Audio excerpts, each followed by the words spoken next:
All right, everyone, get ready for a deep dive today. We're going deep into the world of cholesterol. Oh, cholesterol. I know what you're thinking. You're probably thinking, haven't we heard enough about cholesterol? Right, like the good, the bad, should I eat eggs or not? Exactly, all those dilemmas. What if I told you there's a part of the cholesterol story that's missing from most of these conversations?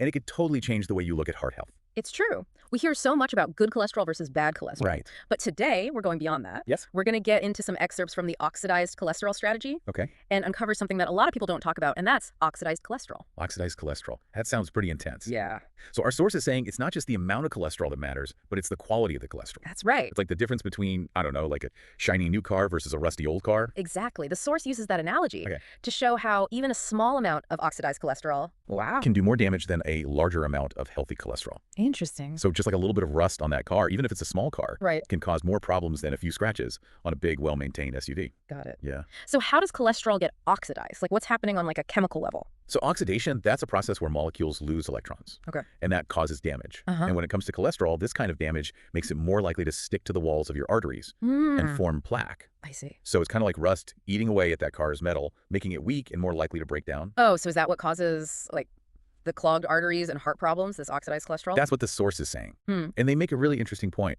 What's that? There was a study in 2009 from UCLA Okay. that found that 75% of patients that were having heart attacks Wow. actually had what's considered acceptable LDL levels. So it's not just about lowering your LDL. Right. If that's not a guarantee, then what else is going on? Yeah, good question. Right. So I'm guessing our source has some answers for us. And if you guys want to find out more, you can click the link to the Oxidized Cholesterol Strategy official website. It's in the description below. Definitely check that out. So what else does it say? Well, they actually challenge some of the common things that we've been told about cholesterol. Okay. Like, for instance, that saturated fat is like enemy number one. Uh-huh. The source is saying that because we've been so afraid of saturated fat, it's made people switch to processed vegetable oils. Like what? Like sunflower oil, safflower oil, Okay. which they're actually highly susceptible to becoming oxidized. Wait a second. Yeah. So you're saying that the oils that we've been told are heart healthy Uh-huh. are actually part of the problem? Potentially, yeah. That's what the source is saying. Mm. And they say that a lot of times these oils, they're oxidized Oh. even before we eat them Oh, wow. because of how they're processed and stored. Really? Yeah, and once those oils are in our bodies, they can really create havoc. Wow. So much for heart healthy labels, huh? Yeah, it makes you wonder, right? It really sounds like we've been misled Yeah. about some pretty basic stuff. Yeah, the source argues that telling people that all saturated fat is bad was a huge mistake. Hmm. They say that natural saturated fats like butter, coconut oil, things like that, Okay.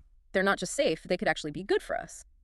Wow, this is making me rethink my cooking oil choices for sure. Yeah. But before we all switch to butter, I want to hear more about why these processed oils are so problematic. Okay. I mean, how do they even get to be so popular? That's a great question, and it's one that the source actually explores in detail. Okay. If you want to learn more about that, you can check out the Oxidized Cholesterol Strategy official website. You can find a link in the description below. Okay, we'll find out more after a quick break. Well, the source says it kind of goes back to the 70s when everyone was trying to eat low fat. Like the low-fat craze, Exactly, and they say that some research funded by the sugar industry, the sugar industry. yeah, really messed up how we think about fat. So they were saying that fat was the problem. That's what the source is saying. Wow. That research made it seem like sugar wasn't a big deal for heart health. And so people started being afraid of all fats. Even the good ones. Yeah, even the good ones. Wow. And to think I grew up on skim milk and margarine, Oh, I know, right? all in the name of heart health.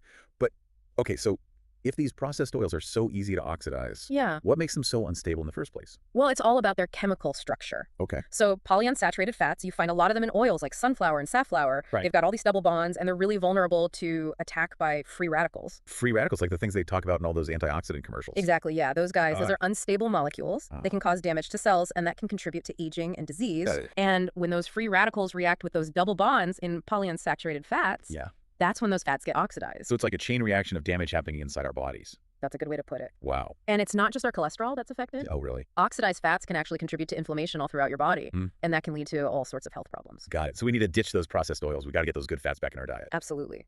But what else does the Oxidized Cholesterol Strategy recommend?